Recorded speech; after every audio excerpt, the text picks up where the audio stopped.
Harald Sigurdsson lahir di tanah Norwegia, di masa ketika perang adalah bagian dari kehidupan sehari-hari. Ia bukan putra mahkota, namun berasal dari keluarga bangsawan yang setia kepada Raja Olaf, kakaknya sendiri. Sejak kecil, ia sudah mengenal suara pedang, teriakan perang, dan pengkhianatan. Ketika perang saudara pecah di Norwegia, Harald yang masih sangat muda memilih ikut berperang mendampingi sang kakak untuk merebut kembali tahta dari kekuasaan asing yang telah mencengkeram negaranya. Namun medan tempur tidak berpihak pada mereka. Pasukan Olaf dihancurkan, raja gugur, dan Harald terluka parah. Dalam usia belia, ia menyaksikan kekalahan, kematian, dan pengkhianatan dalam satu hari. Ia terpaksa melarikan diri ke timur, meninggalkan tanah air yang dicintainya. Tetapi pelarian itu bukan akhir. Justru dari titik paling rendah itulah tekad Harald tumbuh. Ia bersumpah suatu hari akan kembali, bukan sebagai pelarian, melainkan sebagai penguasa sejati. Pengasingan tidak membuatnya lemah. Ia menjadikannya sebagai pelatihan panjang, tempaan jiwa dan raga. Ia ingin membuktikan bahwa meski tak dilahirkan sebagai raja, ia akan tumbuh menjadi pemimpin yang akan ditulis dalam saga-saga besar. Dan dari pengasingan inilah awal perjalanan seorang anak muda yang kelak dikenang sebagai raja terakhir bangsa Viking. Harald akhirnya tiba di Konstantinopel, jantung Kekaisaran Bizantium. Di sana ia bergabung dengan pasukan elit penjaga kekaisaran yang dihuni oleh para pejuang dari tanah utara. Di antara mereka, Harald adalah yang paling menonjol, tinggi, kuat, karismatik, dan penuh strategi. Dalam waktu singkat, ia dipercaya untuk memimpin pasukan dalam berbagai ekspedisi militer di penjuru dunia, dari pegunungan Asia Kecil hingga kota-kota di pesisir Laut Tengah. Bukan hanya keberanian yang membuatnya istimewa, tetapi juga kecerdikannya dalam membaca medan tempur dan memimpin pasukan dalam situasi paling sulit. Dalam setiap kemenangan, ia mengumpulkan emas, permata, dan hadiah. Tapi yang paling penting, ia mengumpulkan reputasi. Harald yang dulunya pelarian, kini menjadi jenderal besar yang disegani bahkan di kekaisaran asing.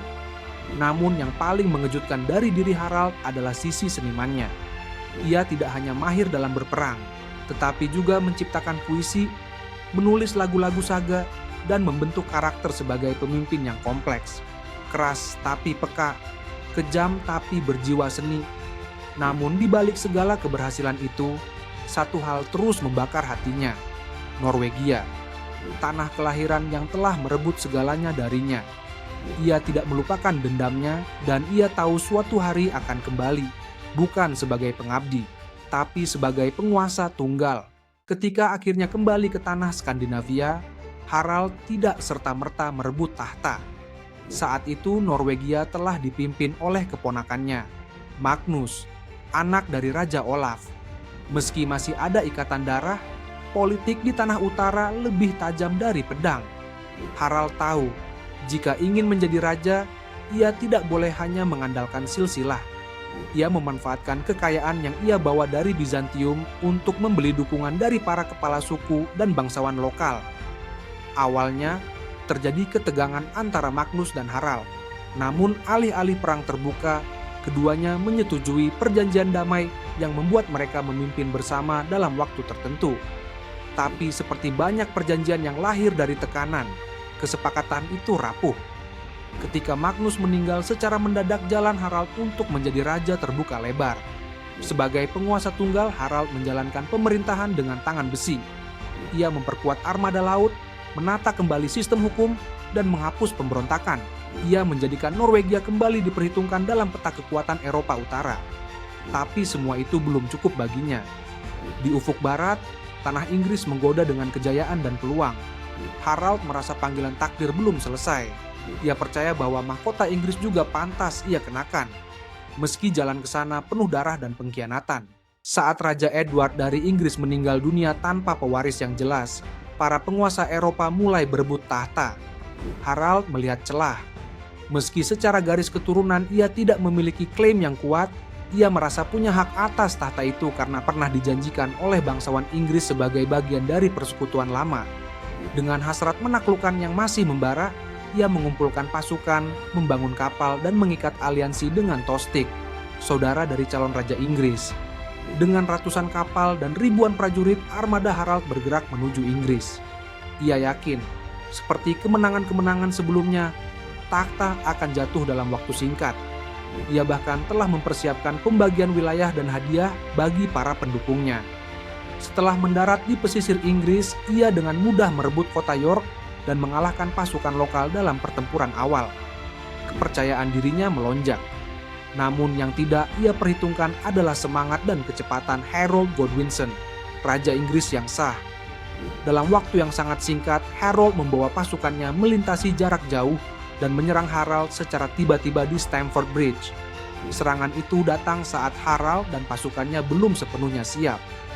Mereka terkejut, terdesak, dan tanpa perlindungan yang layak. Pertempuran inilah yang akan menjadi penentu nasib sang Raja Viking terakhir. Pertempuran di Stamford Bridge berlangsung sengit. Meski dalam kondisi tidak ideal, Harald tetap memimpin langsung dari barisan terdepan. Ia bertarung dengan gagah berani, menjatuhkan musuh satu persatu. Tubuhnya yang tinggi dan kekar terlihat menjulang di tengah medan perang, seolah menjadi simbol terakhir kejayaan Viking. Tapi nasib sudah menunggu di balik kabut pagi. Pasukannya terdesak. Tidak semua prajurit berhasil membawa senjata lengkap karena mereka mengira hari itu adalah waktu untuk negosiasi, bukan pertempuran. Harald terkena serangan tombak, tetapi ia tetap berdiri. Bahkan dalam detik-detik terakhir, ia tidak pernah mundur. Ia gugur sebagai prajurit sejati, memegang pedang dan berdiri di atas tanah yang ingin ia taklukkan. Kekalahannya bukan hanya kekalahan militer, tetapi juga penanda berakhirnya era penaklukan Viking di Eropa. Setelah kematiannya, tidak ada lagi raja dari utara yang mencoba merebut wilayah Inggris dengan cara yang sama. Nama Harald menjadi penutup kisah panjang bangsa pejuang laut itu. Ia datang membawa ambisi besar, namun pergi membawa kehormatan yang tak bisa dibeli oleh kemenangan. Harald Hardrada dikenang bukan karena ia berhasil, melainkan karena ia berani bermimpi besar. Ia bukan raja yang mewarisi tahta dengan mudah. Ia adalah pelarian, pejuang bayaran, seniman, diplomat, dan akhirnya pemimpin. Ia membangun jalannya sendiri, menembus batas-batas dunia yang belum dikenal, dan mengguncang sejarah dengan tekad luar biasa. Kekalahannya di Inggris bukan akhir, tapi pengukuhan bahwa keberanian kadang lebih abadi daripada kemenangan. Harald mengajarkan bahwa kegagalan pun bisa membawa kejayaan dalam bentuk lain. Kisah, inspirasi, dan warisan abadi. Dalam saga-saga Norwegia, dalam puisi yang ia tulis sendiri, dan dalam sejarah dunia yang mencatatnya sebagai Raja Viking terakhir, namanya tetap hidup.